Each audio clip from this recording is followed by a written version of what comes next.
Thank you, Mr. Chair. Mr. Evanina, shortly after the Olympics, Summer Olympics in 2008, I was able to travel to Beijing for 10 days. And I remember how shocking it was to see how the city had been cleaned up and westernized for all those traveling for the Olympics. It also was a period of time in which I think many American corporations were not only being lured to do business in China, but certainly were more than willing to do that. And I wanted to preface kind of a question for you along those lines. So because the Chinese government has historically required foreign companies seeking to do business in China to establish the joint ventures with Chinese-based companies, particularly in industries such as oil and gas, exploration, medicine, insurance, and radio and TV items. And now the National Bureau of Economic Research found in 2015 alone, foreign companies set up slightly more than 6,000 new joint ventures in China. It accounted for almost $28 billion in foreign direct investment.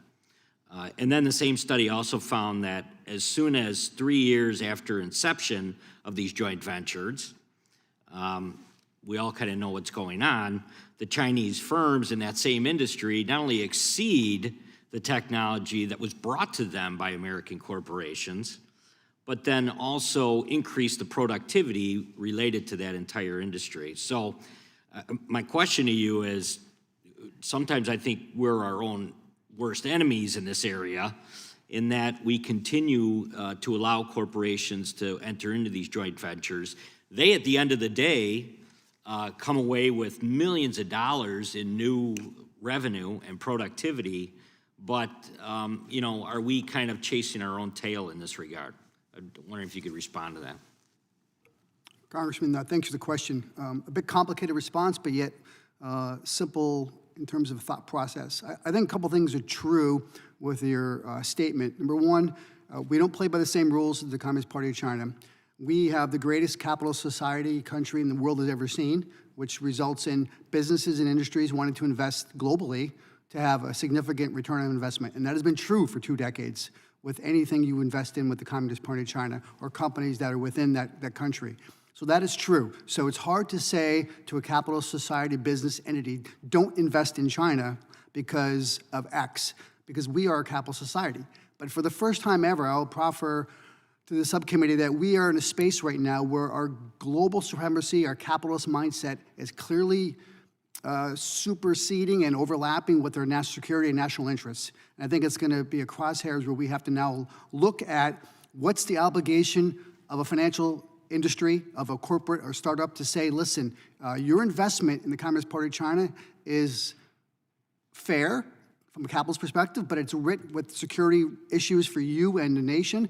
And let's look at your issues in your next quarter earnings versus the national interest and national security. I think that's a really tough conversation to have, but we're going to have that. And I'll just follow up with, just as of this week, I've had colleagues in Congress say we need to set a path for many American corporations to wean themselves off of this. And I think that the only clear path to doing that is probably legislation at some point. So I'm wondering, any thoughts on should we go that far, and if we do go that far, what the fallout might be? Yeah, that's a great legislative question, a policy question about that intersection between Congress and the private sector with respect to capitalism. But I will say that I believe with the impending Taiwan situation and what happened in Hong Kong and the course we're on with the Communist Party of China, that eventually investors in China will start to feel the pain. And I think they will start to begin to not be able to withdraw the money from investments. And I think the Communist Party of China will start to force us to feel the pain of that investment. I think that will change the course of American investment in China. Thank you very much. I yield back.